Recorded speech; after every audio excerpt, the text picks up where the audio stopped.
क्या आपको याद है जब 2008 की ग्लोबल इकोनॉमिक क्राइसिस आई थी? अमेरिका से शुरू हुआ फाइनेंशियल मेल्टडाउन पूरी दुनिया में फैल गया। लाखों लोग अपनी नौकरी, घर और सेविंग्स खो बैठे। लेकिन वही सिस्टम जिसने इतनी तबाही मचाई, कुछ सालों बाद फिर से पहले जैसा चलने लगा।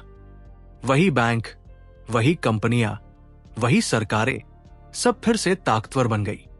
लोगों ने प्रोटेस्ट भी किया, ऑक्यूपाई वॉल स्ट्रीट जैसे मूवमेंट हुए। लेकिन क्या हुआ? धीरे धीरे सब प्रोटेस्ट गायब हो गए और लोग फिर से उसी सिस्टम का हिस्सा बन गए। यही है असली सवाल। आखिर ऐसा क्यों होता है? क्यों बड़े बड़े झटकों और सच्चाई को देखने के बाद भी हम सिस्टम को चैलेंज नहीं कर पाते? क्यों हमारी सोच, हमारे ऑप्शंस और हमारी जिंदगी एक ही डायमेंशन में बंद कर रह जाते हैं? यही रहस्य खोलती है हर्बर्ट मार्क्यूज की मशहूर किताब वन डायमेंशनल मैन। ये किताब बताती है कि मॉडर्न इंडस्ट्रियल सोसाइटी किस तरह हमारी सोच को लिमिट करती है, हमें खुश भी रखती है और गुलाम भी, और कैसे टेक्नोलॉजी, पॉलिटिक्स और कल्चर मिलकर हमें ऐसा केज दे देते हैं जिसमें हम खुद ही आराम से रहना पसंद करने लगते हैं। चैप्टर 1, नए कंट्रोल के तरीके। आज अगर आप अपनी रोजमर्रा की जिंदगी पर नजर डालें तो लगेगा कि आप बिल्कुल फ्री हैं। आपके पास हर तरह की चॉइस है।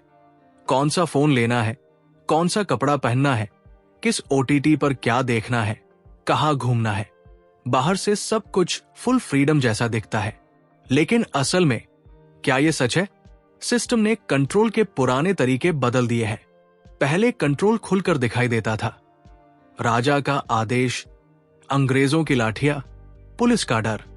लेकिन अब कंट्रोल इनविजिबल हो गया है। अब आपको लगता है कि आप खुद डिसीजंस ले रहे हैं, लेकिन असल में डिसीजंस ऑलरेडी डिजाइन किए गए हैं। जरा सोचिए, मार्केट में हर साल नया स्मार्टफोन क्यों आता है?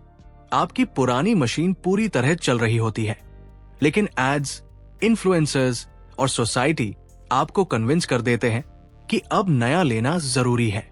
आप खरीद लेते हैं और आपको लगता है आपने चॉइस बनाई है, लेकिन सच ये है कि सिस्टम ने आपके अंदर चॉइस क्रिएट कर दी। यही ट्रिक पॉलिटिक्स में भी होती है। आपको लगता है कि चुनाव में आपके पास अलग अलग ऑप्शंस हैं। आप डिसाइड कर सकते हैं कि किसे चुनना है, लेकिन ऑप्शंस इतने लिमिट किए गए होते हैं कि कोई भी चुनो, असल में सिस्टम सेफ रहता है। जैसे शतरंज में किंग और क्वीन भले बदल जाए, लेकिन खेल वही रहता है। कंट्रोल अब डर से नहीं, कंफर्ट से आता है।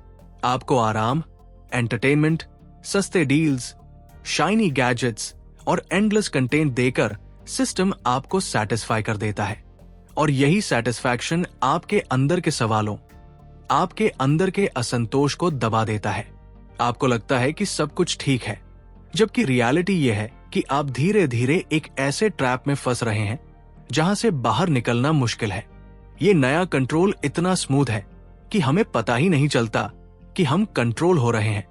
हमें लगता है हम आजाद हैं, लेकिन ये इल्यूजन ही सबसे बड़ा धोखा है। और जब इल्यूजन इतना स्ट्रांग हो जाता है, तब सोसाइटी के बाकी हिस्से भी बदलने लगते हैं। धीरे धीरे पॉलिटिक्स, आइडियाज और हमारी सोच की दुनिया भी उसी में बंध जाती है। और यहीं से शुरू होती है असली कहानी, जहां सिर्फ हमारी चॉइसेस ही नहीं, हमारी लैंग्वेज, हमारी सोच और हमारे क्वेश्चंस तक को लिमिट कर दिया जाता है। चैप्टर 2, पॉलिटिक्स का सिमटना। सोचिए, जब भी चुनाव आते हैं, पूरा देश एक्साइटमेंट से भर जाता है। रैली, स्पीचेस, टीवी डिबेट्स, हर जगह बस पॉलिटिक्स ही पॉलिटिक्स। हमें लगता है कि डेमोक्रेसी में हमारे पास पावर है, हमारी चॉइस सिस्टम बदल सकती है। लेकिन सच्चाई थोड़ी अलग है। असल में जो चॉइसेस हमें दी जाती है, वो पहले से फिल्टर की हुई होती है। 2 या 3 बड़े दल, कुछ लिमिटेड लीडर्स और पॉलिसीज, लगभग सबकी डायरेक्शन एक जैसी। आप चाहे जिसे चुन लीजिए, बड़े सवाल अनटच्ड रहते हैं, जैसे इनइक्वालिटी, कॉर्पोरेट का कंट्रोल या कॉमन आदमी के लिए असली जस्टिस। जरा गौर करो, 2008 का क्रैश सिर्फ अमेरिका तक सीमित नहीं था। भारत में भी इसका असर पड़ा। लाखों लोग जॉब्स खो बैठे। लेकिन क्या किसी पॉलिटिकल पार्टी ने रूट प्रॉब्लम पर वार किया? सिस्टम वैसे ही चलता रहा, बस प्रॉमिसेस बदलते रहें, स्लोगन्स बदलते रहें, लेकिन गेम वही का वही रहा। ये इल्यूजन बहुत चालाक है। आपको लगता है कि आप रियल पावर इस्तेमाल कर रहे हैं, लेकिन रियलिटी ये है कि सिस्टम खुद ही तय करता है कि आपको कौन कौन से ऑप्शंस दिखाने हैं। ये ऐसा है जैसे आपको 100 डोर्स दिखाए जाएं, लेकिन 99 डोर्स पेंटेड हों और असल में सब एक ही कमरे में ले जाते हों। और जब पॉलिटिक्स इतनी कंट्रोल्ड हो जाती है तो लोगों का गुस्सा भी धीरे धीरे फेड होने लगता है। शुरुआत में जब कोई नई मूवमेंट उठती है तो लगता है बदलाव संभव है, लेकिन फिर सिस्टम उसे या तो दबा देता है या एब्जॉर्ब कर लेता है। प्रोटेस्ट धीरे धीरे कैंपेन में बदल जाता है, कैंपेन फिर नेगोशिएशन में, और आखिर में सब नॉर्मल हो जाता है। आपको याद है जब बड़े प्रोटेस्ट हुए थे, चाहे फार्मर्स मूवमेंट हो या फिर किसी और सवाल पर सड़कों पर लाखों लोग उतर आए हों। शुरुआत में एनर्जी हाई रहती है, लेकिन धीरे धीरे मीडिया नैरेटिव्स, पॉलिटिकल प्रॉमिसेस और एंडलेस डिस्ट्रैक्शंस उस आग को बुझा देते हैं। सिस्टम इतना स्मार्ट है कि वो सिर्फ कंट्रोल नहीं करता, वो आपके इमेजिनेशन की बाउंड्रीज भी सेट कर देता है।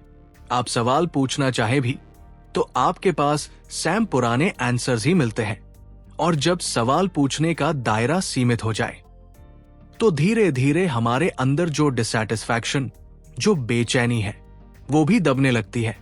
लेकिन सवाल ये है, क्या डिसैटिस्फैक्शन सच में खत्म हो जाता है या फिर वो दबकर किसी और जगह, किसी और रूप में बाहर आता है? चैप्टर 3, अंदर की बेचैनी पर सिस्टम का कंट्रोल। कभी सोचा है कि कई बार इंसान अंदर से खुश नहीं होता, पर फिर भी दुनिया के सामने सब कुछ नॉर्मल दिखता है? यही मार्क्यूस कहते हैं, मॉडर्न सोसाइटी अनहैप्पी कॉन्शियसनेस को कंट्रोल कर देती है। जरा सोचो, जब किसी बड़े इकोनॉमिक क्रैश के बाद लोग परेशान होते हैं या जब कोई सोशल इनजस्टिस दिखता है, शुरुआत में लोग गुस्सा होते हैं, प्रोटेस्ट करते हैं, आवाज उठाते हैं। जैसे 2008 के फाइनेंशियल क्रैश के बाद वॉल स्ट्रीट पर प्रोटेस्ट हुआ। हर कोई सिस्टम को चैलेंज करना चाहता था, लेकिन सिस्टम ने इसे कैसे हैंडल किया? Entertainment, news cycles, social media distractions और छोटी छोटी कंज्यूमर चॉइसेस सब मिलकर उस गुस्से को एब्जॉर्ब कर देते हैं। धीरे धीरे एनर्जी कम होती है, प्रोटेस्ट फेड हो जाता है और लोग फिर अपनी डेली लाइफ में लॉस्ट हो जाते हैं।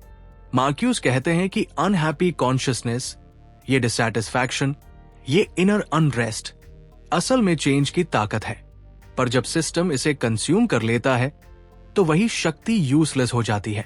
जैसे आग है, लेकिन आग की सारी धुआं मशीन के अंदर फिल्टर हो गया और बाहर विजिबल नहीं। टेक्नोलॉजी इसका सबसे बड़ा टूल है। News apps, social media feeds, instant notifications, ये सब हमें एंगेज करते हैं, डिस्ट्रैक्ट करते हैं और असली सवालों से दूर कर देते हैं। आप सोचते हैं कि आप अवेयर हैं, लेकिन अवेयरनेस का मतलब एक्शन में बदलता नहीं। एजुकेशन और मीडिया भी इस अनहैप्पी कॉन्शियसनेस को टेम कर देते हैं। आपको क्रिटिकल थिंकिंग सीखने के बजाय प्री डिफाइंड लेसन्स और नैरेटिव्स मिलते हैं।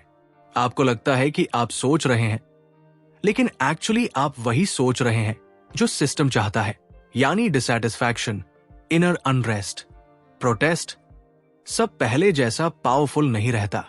लोग शुरू में सिस्टम के खिलाफ खड़े होते हैं, लेकिन धीरे धीरे वापस नॉर्मल लाइफ में मर्ज हो जाते हैं। लेकिन सवाल यह है, क्या पूरी तरह सब खत्म हो गया या अनहैप्पी कॉन्शियसनेस कहीं और किसी और रूप में अभी भी लेटेंट है? और इसी लेटेंट अनरेस्ट की वजह से एक नया डायमेंशन, एक नया फॉर्म ऑफ कंट्रोल धीरे धीरे सोसाइटी में फैलने लगता है। चैप्टर 4, टेक्नोलॉजी और रैशनैलिटी का कंट्रोल। आज सोचिए, आप सुबह उठते हैं, फोन चेक करते हैं, सोशल मीडिया फीड स्क्रॉल करते हैं, न्यूज पढ़ते हैं। हर जगह आपको वही चीजें दिखती हैं जो सिस्टम चाहता है। लगता है कि आप इन्फॉर्म्ड हैं, लेकिन सच ये है कि टेक्नोलॉजी और रैशनैलिटी ने हमारी सोच को पहले से ही गाइड कर दिया है। मार्क्यूस कहते हैं कि मॉडर्न सोसाइटी ने नेगेटिव थिंकिंग, यानी जो विरोध और क्रिटिकल सोच होती है, उसे पॉजिटिव थिंकिंग में बदल दिया है। पॉजिटिव थिंकिंग मतलब सिस्टम के रूल्स को एक्सेप्ट करना, वही सॉल्यूशंस ढूंढना जो सिस्टम देता है, और खुद के सवालों को छोड़ देना। जरा गौर करो, बैंक्स ने 2008 के क्रैश के बाद बेल आउट लिया। लोगों ने प्रोटेस्ट किया, आउटरीच हुआ, लेकिन कुछ साल बाद वही बैंक्स फिर से बड़े डील्स करने लगे। लोगों ने एक्सेप्ट कर लिया। नेगेटिव थिंकिंग, जो कि सिस्टम को चैलेंज कर सकती थी, डिसअपियर हो गई। टेक्नोलॉजी इसका सबसे बड़ा टूल बन गई है। Data, algorithms, targeted ads, recommendation systems, ये सब हमारी चॉइसेस सटली इन्फ्लुएंस करते हैं। हमें लगता है कि हम खुद डिसाइड कर रहे हैं, लेकिन असल में हमारी प्रायोरिटीज और ओपिनियंस ऑलरेडी शेप हो चुकी है। रैशनैलिटी भी न्यूट्रल नहीं है। साइंस और लॉजिक का यूज सिर्फ एफिशिएंसी और प्रोडक्टिविटी बढ़ाने के लिए नहीं होता, ये डोमिनेशन के लिए भी होता है। एग्जाम्पल ले, फैक्ट्रीज, कॉरपोरेट्स, स्मार्ट सिटीज, सब रैशनल, साइंटिफिक और एफिशिएंट दिखते हैं, लेकिन ये एफिशिएंसी अक्सर लोगों को कंट्रोल करने, उनकी नीड्स को मैनिपुलेट करने और सिस्टम को स्ट्रेंथन करने में काम आती है। एजुकेशन और वर्क प्लेसेस भी इसी लॉजिक में शामिल है। आपको ऐसा फील होता है कि आप प्रॉब्लम सॉल्विंग कर रहे हैं, क्रिटिकल थिंकिंग कर रहे हैं, लेकिन असल में आप वही टास्क कर रहे हैं जो सिस्टम चाहता है। जैसे चेस में आपके मूव्स लिमिट हो और आप सोचते हैं कि खुद ही स्ट्रैटेजी बना रहे हैं। इस तरह टेक्नोलॉजी और रैशनैलिटी मिलकर हमारी सोच और हमारे एक्शंस को सटली कंट्रोल कर देती है। लोग खुद को फ्री मानते हैं, लेकिन इनविजिबल केज में धीरे धीरे एडजस्ट हो जाते हैं। लेकिन क्या ये कंट्रोल हमेशा विजिबल रहेगा, या कहीं ना कहीं सप्रेस्ड डिसैटिस्फैक्शन और क्रिटिकल थिंकिंग फिर से बाहर आने की कोशिश कर रही है? यही लेटेंट टेंशन अगले स्टेज में दिखने लगती है और धीरे धीरे फिलॉसफी और सोसाइटी को रीशेप करने की ताकत बनती है। Chapter 5, one dimensional philosophy. सोचिए, हर जगह फिलॉसफी और आइडियाज हमें गाइड करते हैं, हमें सोचने का तरीका सिखाते हैं, लेकिन मार्क्यूस कहते हैं कि मॉडर्न सोसाइटी ने फिलॉसफी को भी कंट्रोल करने का तरीका ढूंढ लिया है।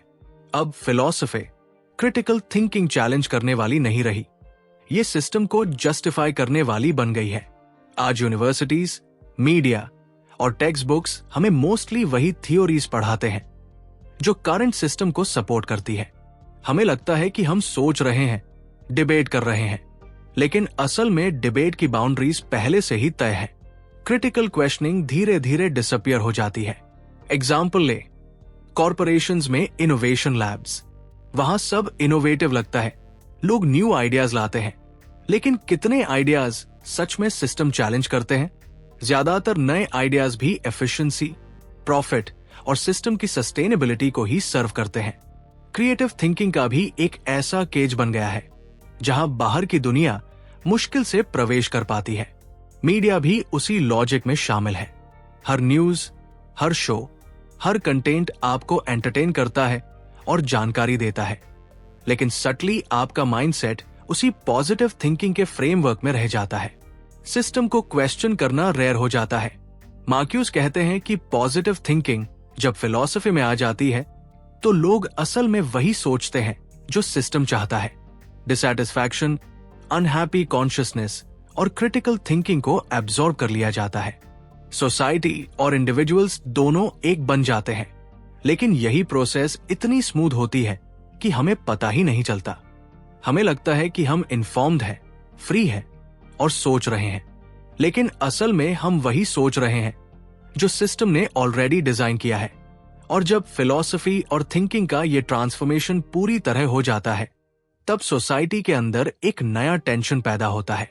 ये टेंशन विजिबल नहीं होता, लेकिन कहीं न कहीं सप्रेस्ड डिसैटिस्फैक्शन और लेटेंट अनरेस्ट अभी भी मौजूद है। और यही सप्रेस्ड अनरेस्ट अगले स्टेज में धीरे धीरे सोसाइटी के स्ट्रक्चर्स को चैलेंज करने या नए आइडियाज के रूप में बाहर आने लगता है।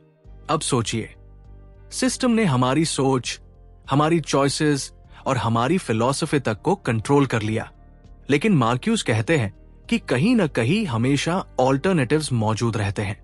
ये ऑल्टरनेटिव्स वो पॉसिबिलिटीज है जो सोसाइटी और इंसान को सच में बदल सकती है। इतिहास में ऐसे कई मोमेंट्स आए हैं जैसे एक 960S की काउंटर कल्चर मूवमेंट्स, जब लोग कंफॉर्मिटी को चैलेंज कर रहे थे, Wall Street protests, civil rights movements, लोग सिस्टम को ओपनली क्वेश्चन कर रहे थे। शुरुआत में एनर्जी इतनी ज्यादा थी कि लगता था कुछ भी बदल सकता है, लेकिन सिस्टम इतना स्मार्ट है कि ये अल्टरनेटिव एनर्जी भी एब्जॉर्ब कर लेता है। मूवमेंट्स या तो मेन स्ट्रीम में समा जाते हैं या धीरे धीरे फेड हो जाते हैं। प्रोटेस्ट का रूप बदल जाता है और लोगों की डिसैटिस्फैक्शन एक लेटेंट फॉर्म में शिफ्ट हो जाती है। मार्क्यूस कहते हैं कि लिबरेशन की कोशिश आसान नहीं होती, केवल डिसैटिस्फैक्शन होना ही काफी नहीं है। सोसाइटी में बदलाव तब आता है जब लोग सिर्फ रिएक्ट नहीं करते, बल्कि नए स्ट्रक्चर्स, नए आइडियाज और नए फॉर्म्स ऑफ थिंकिंग बनाते हैं। एग्जाम्पल देखें, इंटरनेट की दुनिया, open source movements, decentralised platforms, ये रियल ऑल्टरनेटिव्स के रूप में उभरे। लेकिन बड़ी टेक कंपनीज ने धीरे धीरे उनका फॉर्मेट कंट्रोल कर लिया, रूल्स बदल दिए और आखिर में लोग वही कन्फाइंड इकोसिस्टम में रह गए। लिबरेशन या फ्रीडम के लिए स्ट्रगल मतलब केवल प्रोटेस्ट नहीं, बल्कि इमेजिनेशन, अवेयरनेस और क्रिएटिविटी की ताकत। लेकिन सिस्टम इसे भी लिमिट कर देता है। हमें लगता है कि हम फ्री हैं, लेकिन हमारे अंदर के बाउंड्रीज प्री डिफाइंड है। मार्क्यूस हमें यही चेतावनी देते हैं। सिस्टम हमेशा पावरफुल रहता है, लेकिन डिसैटिस्फैक्शन और क्रिटिकल थिंकिंग हमेशा कहीं न कहीं लेटेंट रहती है। यही लेटेंट अनरेस्ट नए आइडियाज और नए मूवमेंट्स के बीज बनते हैं, और यही चीज है जो रीडर्स, थिंकर्स और सोसाइटी के ऑब्जर्वर्स को सोचने पर मजबूर करती है। क्या हम सच में फ्री हैं या सिर्फ इल्यूजन के केज में जी रहे हैं? क्या हमारे भीतर की इमेजिनेशन और अनरेस्ट कभी पूरी तरह डोमिनेंट रहेगी या किसी दिन बाहर आएगी, सोसाइटी को चैलेंज करेगी और नई पॉसिबिलिटीज को जन्म देगी? तो दोस्तों, यही थी हर्बर्ट मार्क्यूस की वन डायमेंशनल मैन की कहानी। ये किताब हमें दिखाती है कि मॉडर्न सोसाइटी कैसे हमारी सोच, हमारी चॉइसेस और हमारी फिलॉसफी तक को सटली कंट्रोल कर देती है। हम सोचते हैं कि हम फ्री हैं, कि हम प्रोटेस्ट कर सकते हैं, लेकिन असल में सिस्टम ने हमें ऐसे डिजाइन किया है कि हम धीरे धीरे उसी का हिस्सा बन जाए। अगर आपको यह वीडियो पसंद आया और आप चाहते हैं कि हम और भी ऐसे डीप थॉट प्रोवोकिंग बुक्स की समरीज लाएं, तो नीचे क्लिक करें, लाइक करें, शेयर करें और अपने दोस्तों के साथ ये आइडियाज डिस्कस करें। हमारे चैनल को सब्सक्राइब करना ना भूलें, ताकि आपको अगली बुक समरी सबसे पहले मिले। और हां, कमेंट में बताइए कि आप किस चैप्टर या आइडिया से सबसे ज्यादा कनेक्ट हुए, और क्या आपको लगता है कि मार्क्यूस की बातें हमारी रोजमर्रा की जिंदगी में भी सच है। याद रखिए, नॉलेज ही वो ताकत है जो सिस्टम की इल्यूजन को चैलेंज कर सकती है। तो पढ़ते रहिए, सोचते रहिए और हमेशा क्यूरियोसिटी बनाए रखिए।